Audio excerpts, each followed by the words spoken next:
சோழநாச்சியார் ஒவ்வொரு அழைத்து கூப்பிட்டு பேச வைக்கின்றார். அவர் இன்ட்ரடக்ஷன் பண்ணும் பொழுது, நான் பேசும்பொழுதோ ரமேஷ் பேசும்போது எவர் பேசினாலும் நாங்கள் பேசுகின்ற அந்த சப்ஸ்டன்ஸை நட்சல்ல கொடுக்குற சக்தி சோழநாச்சியாருக்கு எப்படி இருக்கிறது ரொம்ப ஆச்சரியமாக பார்க்குறேன். அதுக்கு தான் ப்ரிப்ரேஷன்ஸ் ரொம்ப முக்கியம். ரமேஷ் ஒன்று தங்கமயில் ஷோரூமே சொக்கலிங்கம் இனாகரேட் பண்ண குறிப்பிட்டார். அது ரொம்ப அருமையான உங்கள் கருத்துக்களை அனைத்தும் அற்புதமாக அனைவருக்கும் சொன்னீங்க. அதுவும் மக்கள் சோழநாச்சியார் செக்ரட்டரி ஸ்டூடெண்ட்ஸுக்கு சென்றடைய வைத்தார்கள். ஒரே ஒரு நிமிடம் தான் பேச போகின்றேன். சொக்கலிங்கம் இவ்வளவு தூரம் சக்சஸ்ஃபுல்லாக கார்டியாலஜிஸ்ட் எதுவாக வைத்துக் கொள்ளுங்கள். Because I am successful, I create trust in the people that they will come to me, they will make you all right. அந்த ட்ரஸ்ட் என்று ஒன்று கிரியேட் பண்ணுறதுனால தான் ரமேஷ் இப்படி அமர்ந்து கொண்டிருக்கிறார். அதை விட ட்ரஸ்ட் மிக முக்கியம். என்ன தெரியுமா?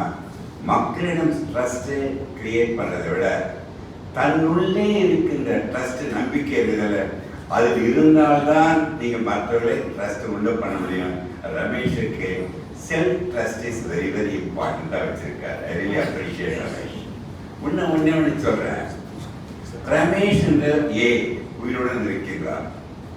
இன்னொரு இமேஜினேஷன் ரமேஷ் பி என்று ஒருத்தர் வைத்துக் கொண்டால் அவர் இன்னும் ஹார்ட் அட்டாக் சொக்கலிங்க வந்திருப்பார். இன்னொரு சி என்ற ரமேஷ் இமேஜினேஷன் இருந்தால் அவர் இறந்திருப்பார், தூக்குப்பட்டு திருத்திருப்பார்.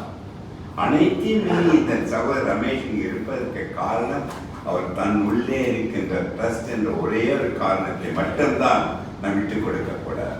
அதை விட ஒன்னே சொல்லி முடிக்கின்றேன். வாழ்க்கையில் முன்னேற வேண்டும் என்றால் there are 4 cosmic laws: law of change, law of responsibility, law of acceptability and law of alignment with the true love and affection.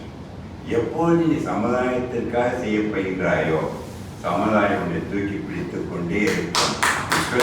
Level எந்த லெவலில் இருக்க முடியாது. வாழ்த்தி இவர்களுடைய அனைவருக்கும் நன்றி கூறி விடைபெறுகிறேன். நன்றி, வணக்கம்.